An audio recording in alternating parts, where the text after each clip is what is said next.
अब हम कहा सुनिए, तुम सुनाए हो हम नहीं गए, ये पोते सब भगवान बांधो भरे जाओ।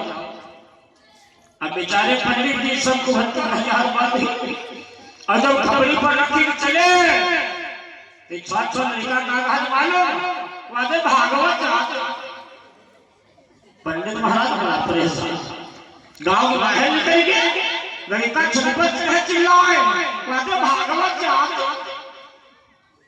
बेचारे पलट गांव के बाहर गए और पीपल के बिरवा के खाए बैठ के रोने लगे।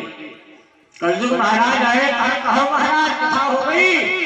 पंडित जी ने कहा भैया चिंता न करो, जो तुम कहोगे वो हम करेंगे, लेकिन हमें करना क्या होगा। तो कलजुग ने क्या बताया जानते हो, जीवन में जितनी पूजा नहीं पाए होंगे इतना दान तुमको मिलेगा, केवल मेरा जयकारा लगवा दो। पंडित जी ने कहा होगा कैसे, तो आइए बड़ा ध्यान से सुनना। कलजुग महाराज ने भैया थोड़ा ज्यादा, कलजुग महाराज ने एक गिनती उठाई मिट्टी की और गांव की तरफ फेंक दिया। छप्पर पड़े थे सब, आग लग गई, गांव धो धो करके जलने लगा। दो चार बुजुर्ग लोगों ने कहा भैया देखा ब्राह्मण का तुमने अपमान किया, कथा अधूरी छुड़वाई, इसलिए गांव में आग लग गई। अगर कल्याण पाना चाहते हो तो पंडित जी को ढूंढ करके लाओ, कथा पूरी सुनो कि साधु क्या पर फल वैसा और जय नगर अनाथ कर देसा।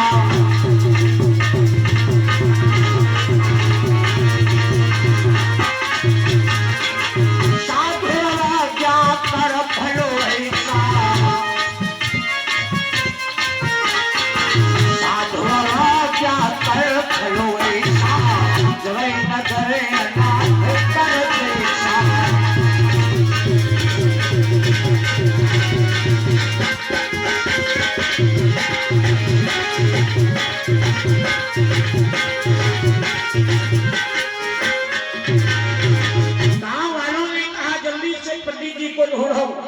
भाई गांव जल रहा है।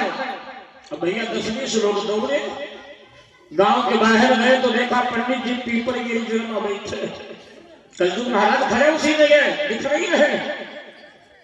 गांव वालों ने कहा पंडित जी बड़ा अपराध हो गया, आप ब्राह्मण हो, मैंने आपका अपमान किया, चलो कथा पूरी करो। तो पंडित जी ने कलजुग महाराज ने इधर देखा, कहा हम करें क्या। कलजुग महाराज ने कहा करना कुछ नहीं है, यहाँ से जाना, एक दीवी उठाना मिट्टी की, तो गांव की तरफ फेंक देना, कह देना जय कलजुग महाराज। पंडित जी ने वही किया, और जैसे ही मुट्ठी फेंकी, न कहीं छप्पर जला न कहीं छानी जली। तो आइए इसीलिए कलजुग का जयकारा निवारण है, समझिए कलजुग महाराज की। बिटिया पलके लगा के बैठो, भगवान कैसी कागज ना फैलाई जाती, धन्य हो दीजिए। हाँ सभी लोग 2 बार कीर्तन बोलो पहले, क्योंकि कथा सुनने का अधिकार सबको नहीं है, ध्यान दीजिएगा।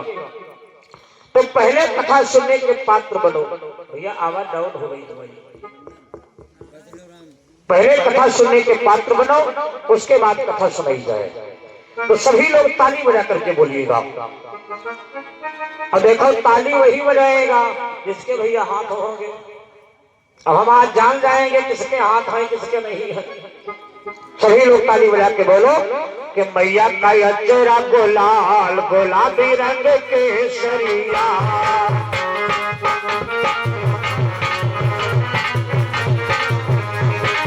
मैया का अजरा गुलाल गुलाबी रंग केसरिया।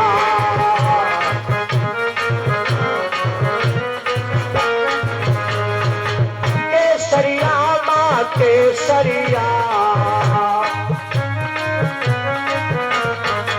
मैया का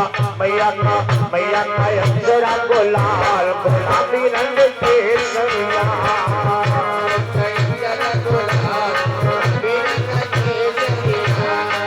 मैया के पल पर चोलर सोहे, चोलर सोहे चोलर सोहे, लेकिन कुछ माता लोग हमारी खाली कारी चल रही, मुंह बंद है, पता नहीं कसम खाए क्या है धोखा। अरे थोड़ो मुझ उछाल लो, जो हमारे अपना का नाम नहीं है, तो माता जी का नाम है। हमारे भैया बाबू राम बेलहौरा निवासी, बदलू राम बेलहौरा निवासी 201 मुद्रा का दान हुआ, मंगल में कामना। देखो चद्दर के बाहर इतना हाथ निकालो कि हमें दिखाई दे, इतना ठंडा तो नहीं है। अब बोलो मैया का अक्षरा गुलाल गुलाबी रंग केसरिया,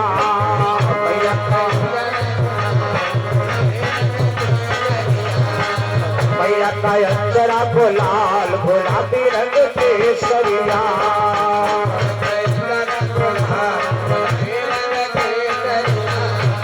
माता के तल पे चोलर सोहे,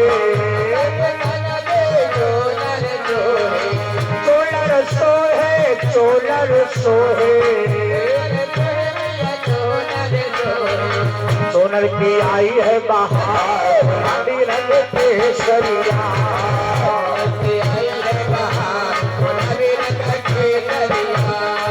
मैया का अक्षरा गुलाल गुलाबी रंग केसरिया।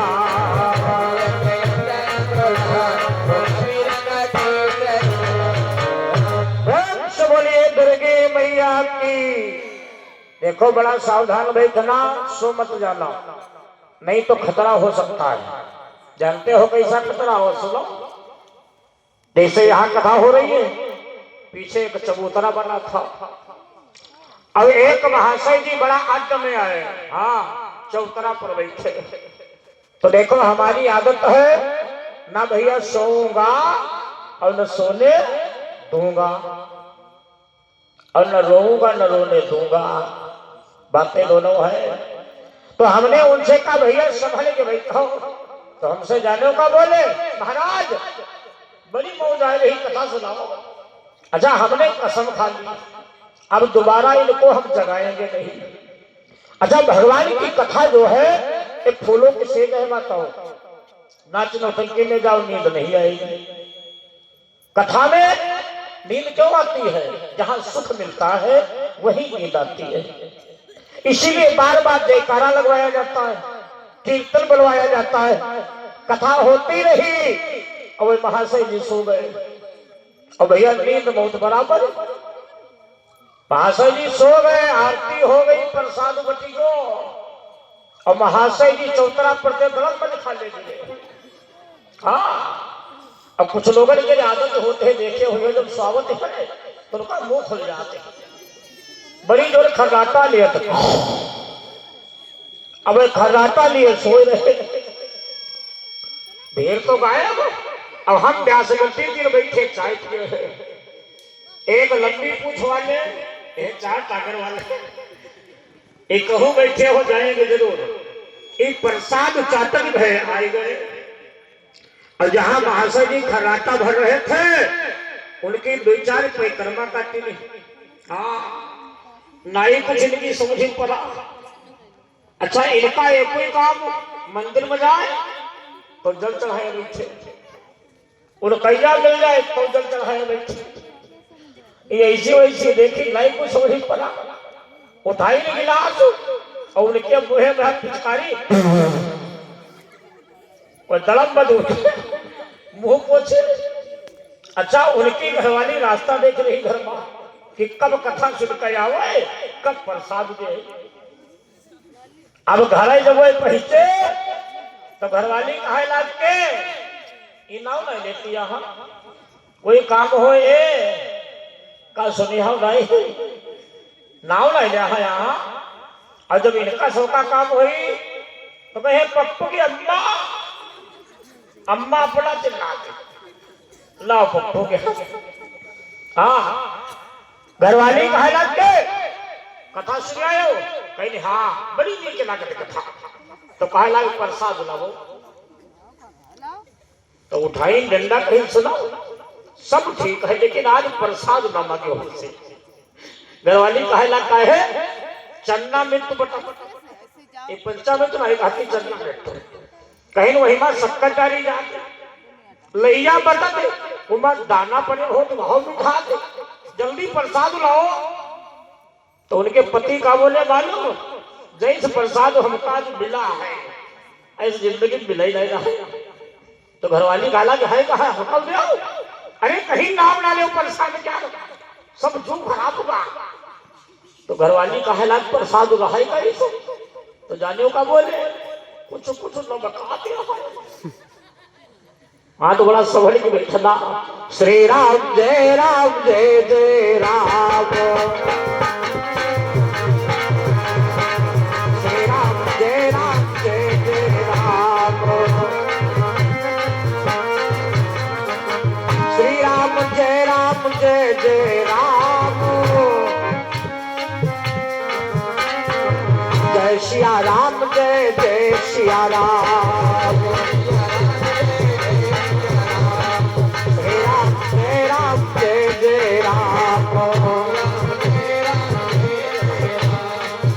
सिया राम जय सिया राम। प्रेम से बोले राघवेंद्र सरकार की। अच्छा इतने लोग बैठे हो और बैठी हो, क्या कोई हमको बताएगा कि कौन सी कथा चल रही थी अभी तक? अगर बता दोगे आप लोग तो हम लाइन से नहीं जोड़ देंगे, नहीं तो अपने मन की करेंगे। फिर बताओ भाई कोई लोग। बहुत ठीक कथा खूब सुनी, लेकिन बलुमय लाई भगवान करे तुमका आदे न हो हम प्रसाद वाले। तो आओ सही लोग बड़ी सुंदर कथा सुन रहे थे कि लंकेश रावण अयोध्या का परीक्षण करने गया। हाँ उसने युद्ध की भी मांग की। एक कथा आप लोग सुन रहे थे, हम हो ही चाहे जहां लेकिन कान हमारे ही रहा थे। आओ सही लोग, आप लोगों ने कल कथा सुनी थी रात में महाभारत की। देखिए महाभारत जो है ये शूरवीर योद्धाओं की गाथा है, और महाभारत की कथा सुनने से जीवन के जितने भी पाप हैं वो नष्ट हो जाते हैं। बात सत्य है, कवि ने लिखा है कि भारत कथा सुनई मन लावई और जन्म जन्म के पाप नसावई।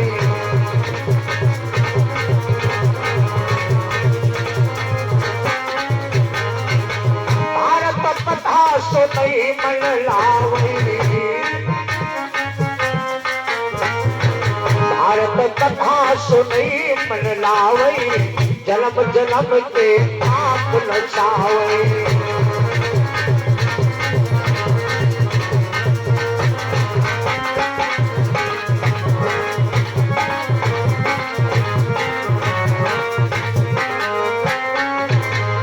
और एक बात बता दो, कलयुग में कोई भी कहने वाला ये नहीं है कि हमसे पाप नहीं हुआ है। माताओं कोई गारंटी नहीं दे सकता कि हम पापी नहीं है, ना आप लोग कह सकते हो, क्योंकि इस कलयुग में कोई पाप से बचा ही नहीं है। भाई किसी से चींटी मरी, किसी से चीता मरा, किसी से चौगड़ा मरा। गोस्वामी बाबा ने भी लिखा है कि यही कलिकाल कठिन उर्गारी और पाप परायण सब नर नारी। और कोई नहीं चाहता है कि हमारे ऊपर पाप बना रहा है। बोलो चाहते हो आप लोग? कहते चलो हम गाँव से नहाए आओ, चले पाप हो जाए। एक बात और बताई थी, अमावस्या नहाने के चक्कर में जो लोग नीमसार गए हैं उन्होंने देखा होगा कि चक्र तीर्थ का जल बहता था ना गौमुख की तरफ, वो बंद हुई गो। मालूम है? आओ सुनो, हम थोड़ा कड़वा बोल जाते हैं इसीलिए मेरा नाम है प्रभाकर। बैसाख महीना गेहूं कटनी चल रही, घरवाली कहे लाग के का अम्बाउस सुनाई चली हो, तो कहीं तुमका अम्बाउस पड़ी, बादल घेरे खड़ा, गेहूं काटे पड़े। तो कहीं गुस्सा लग जाकर बात कही, कहीं कहा कहीं अगर तुम न जा पाओ तो भैया के मौसिया संग का चली जाई। अब मौसी हटी कहीं नहीं थी भैया 24 घंटा कत्ते टाइम फोन आ जाए कहीं ठीक है जाओ। और मौसिया बेचारे कहूँ कि आए ना साइकिल चलाई के हाँ या पैंट के टांग निकाल पाई तले फोन बाजेगा उठाया फोन हेलो तो बड़े प्यार से बोली जीजा धन्य भगवान ये शब्द वक्ता रस हुए मुर्दा बड़ा अपना हो वहां जिंदा हो जाए। तो जाने का बोले क्या है कहने का माओ चलिए आओ कहला का कोई उधारी खाए कि नहीं से करो भोरहाने आ जाए कहीं ठीक आ जाऊंगा। अब नींद कहाँ हुए अब यही का नहीं मालूम गुजिया बनाए बढ़िया खुआया हुआ गुजिया कचौरी को सूट के सब बंद करे जैसे ही घोर भवा मौसिया करे कहीं चलाओ ध्यान से सुनना आप लोग। अब मौसिया कहीं साइकिल पर बैठी भैया की मम्मी और हमारे भैया लोग कहाँ माने वाले नौजवान हम बहुत ज्यादा ही जाते 10-20 लोग पीछे में आए रहे और यही भैया लाल रंग की साड़ी पहनते एक कहे लगे अरे साइकिल बढ़ाए चलाओ हाँ बढ़ाई साइकिल। अब वो घूम के देखे धीरे से तुम लगाई कोई तो पीछे आए रहे तुम धीरे से गिरा अब मौसिया गाड़ी सर गया हाँ लेकिन पीछे वाले कहाँ वाले वह भैया बताई तो बता फिर कोई घमगुरी लगाई का धीरे से गिरा मौसिया तीसरे गेट गाड़ी आप फूला ही लाल भूलते हो साल बने नचलो से साल बने लेकिन पीछे वाले कहाँ वाले कहीं का धीरे चले हुए आएंगे सब पीछे वाले। अब मौसिया खड़े हुए तो चला हुआ साइकिल बेचारे नहीं जहाज चलत हरिहरानंद आश्रम का हुआ तक पहुंच पाए कहना इसो करो अब यही रुको भोरहरे गंगा जी नहाएगा ध्यान से सुनना रात भर रुके खूब गुजिया खाएगी ठाकुर साहब और हो गए 2 जने चक्कर पेट कूद पड़े वह की बलिहारी है जल बहना बंद हो गया प्रेम से बोलिए गोविंद भगवान की। तो आइए मैं निवेदन कर रहा था आप लोगों ने कल कथा सुनी थी कि माता सत्यवती के साथ राजा शांतनु का विवाह हो चुका है और मैया सत्यवती के गर्भ से 2 बालक भी जन्मे हैं। बड़ा ध्यान से सुनना अगर कोई पूछे तो बता देना। एक बालक का नाम है चित्रांगद और दूसरे का नाम है विचित्र और जब भैया दोनों बालक जवान हुए तो बेहकरा आने लगे हाँ और जब बेहकरा आते हैं तो गांव वाले पहले उनका हुस्पाए देते कहने का कहा उनके घर में ब्याह होना करे केवट के बिटिया बड़ी थी बताओ भला आवाज कलयुग में यह सिटवा प्रसाद बांधे ब्याह बंद करे कोई लड़ाई तुम्हार न हो बेहकरा द्वारे बैठो हो अब जाओ के ना गड्डू 5 हुई तो कुछ कहे करी हो तो खाली इतना कही दो के दादा हमने कब कहा कि तुम्हारे लड़का कहा मिर्गी आवत है लड़का कत्तो नहीं हो ब्याह बल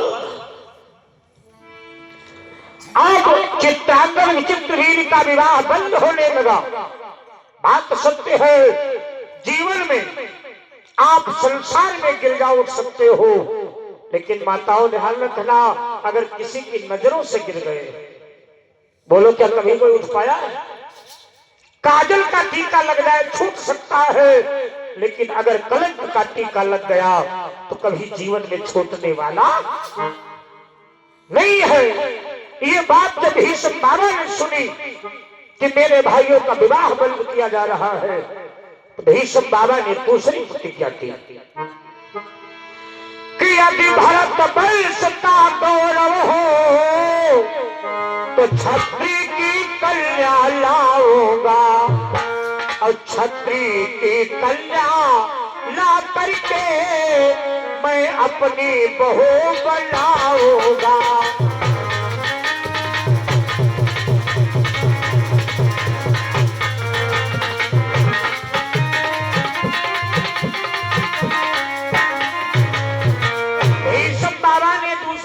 प्रतिज्ञा की है, अगर मैं भरतवंशी राजा हूं तो अपने भाइयों का विवाह क्षत्रिय के घर में करूंगा। अब भीष्म बाबा पता लगाने लगे कि किस राजा की कन्या का स्वयंवर। देखो स्वयंवर माताओं नहीं प्रथा नहीं है, ये त्रेता से चलाई है। हाँ, त्रेता में भी स्वयंवर हुआ, लेकिन एक बात और बताए दें, स्वयंवर के पहले गंधर्व विवाह भी हुआ है। गंधर्व विवाह तब स्वयंवर का नंबर आया है। अब आजकल स्वयंवर कब होता है मालूम? गंधर्व है संस्कृत, गंधर्व विवाह। एक अंग्रेजी में क्या कहा भैया? Love marriage. Love marriage. तो भीष्म बाबा पता लगा रहे हैं कि किस राजा की कन्या का स्वयंवर होने जा रहा है। पता लगा रहे थे, भीष्म बाबा को सुनने को मिला कि 3 कन्याओं का स्वयंवर काशी नरेश के वहां होने जा रहा है। भैया भीष्म बाबा ने रथ तैयार किया। एक बात और बता दो, नाम 2 का होता है, या तो सीधे में सीधे हो, नहीं तो भैया नंबर 1 के डान हो। सबसे पहले नाम किसका होता है? डान का। कभी भी लिखता है कि 13 जाने बल गई सबका हो, अब वक्त चंद्र महेंद्र सही गिरा हो।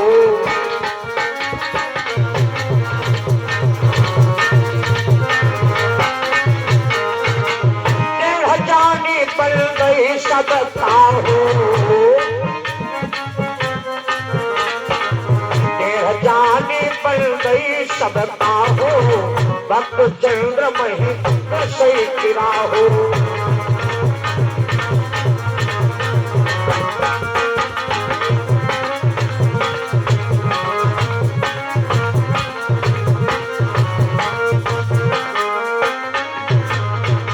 भीष्म बाबा रथ पर बैठे और जहां भैया राजा लोग बैठे रहे स्वयंवर में, राजा लोग बड़े शौकीन, उम्र 90 साल की, सौ देखो लगाए थे जाप, स्वयंवर करने आए हैं। आज सर्वो ले आओ। एक बात और बता दो, गोस्वामी बाबा ने लिखा है, जब कहीं बिटिया का विवाह देखने जाओ तो 4 चीजें देखना चाहिए। मानस पर लेना कि जो घर पर कुल हो लोपा तो करी विवाह सुता अरूपा। सबसे पहले क्या देखना है? घर कच्चा बना हो या पक्का बना हो, बिटिया आएगी रुकेगी कहाँ। और दूसरे नंबर में क्या देखना है? बड़ो मतलब होने वाला दामाद। अभी उन्हें द्वारे गए, बाबा बैठे करिया चश्मा लगा, ऊंचा भी सुनते हैं। आपने पूछा पोता कहाँ गया? बाबा कहा बीए पढ़ा। बीए तो याद नहीं पता लगाए ली हो, बीए पढ़ा है कि सांडा चौराहे पर बीए पढ़ा है। अगर पता नहीं लगाओगे तो जीवन नरक बन जाएगा बेटी का।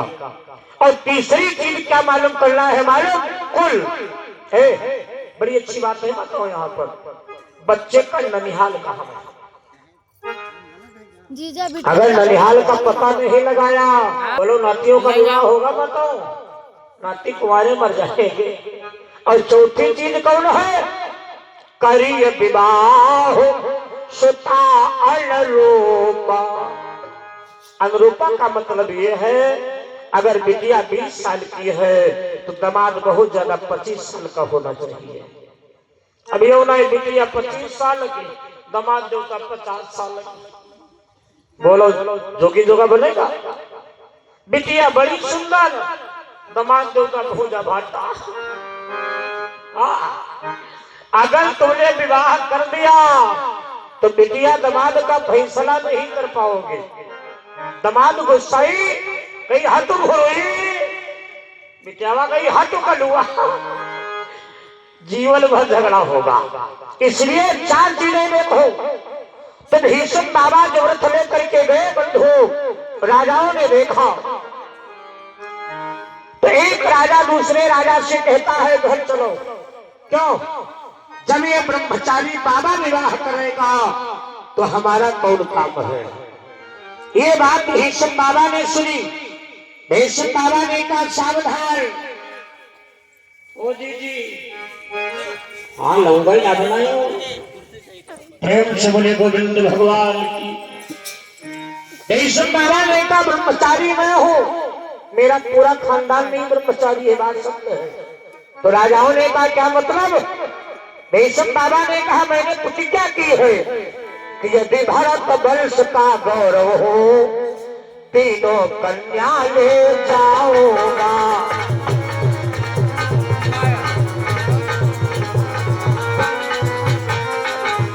कि यदि भारत वर्ष का गौरव हो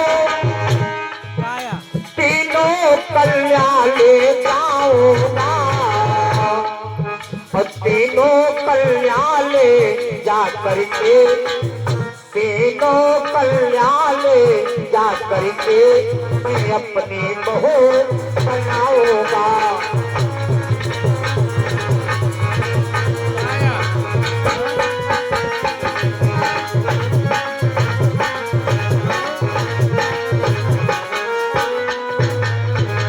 भीष्म बाबा ने कहा मैं प्रतिज्ञा करके आया हूँ इन तीनों कन्याओं को ले जाऊंगा। तो घमंडी तो हर जगह बैठे हो। एक राजा उठ के खड़ा हुआ का सुना क्या मनमानी है। भीष्म बाबा ने कंधे से उतारा धनुष और चढ़ाया बाण। चलिए अगर किसी के अंदर क्षमता है तो हमसे युद्ध करे। कि बलवान अगर कहलाते हो तो सम्रांगण में आ जाओ। हम भी देखें कितना बल है, अपना बल पौरुष दिखलाओ। मम्मी बुलाओ, चलिए मम्मी बुलाओ।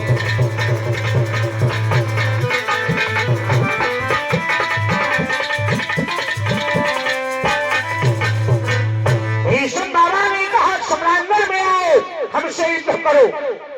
तो दूसरा राजा जानो क्या बोला? दिन नीक हो तो बैठ जाओ। भीष्म बाबा के बड़ी बड़ी जटाएं हैं, बड़ी बड़ी आंखें हैं और भैया बड़ी बड़ी मुच्छर। आज को ले जाने वाले मिलते हैं। ये दमी है कि भेदुआ।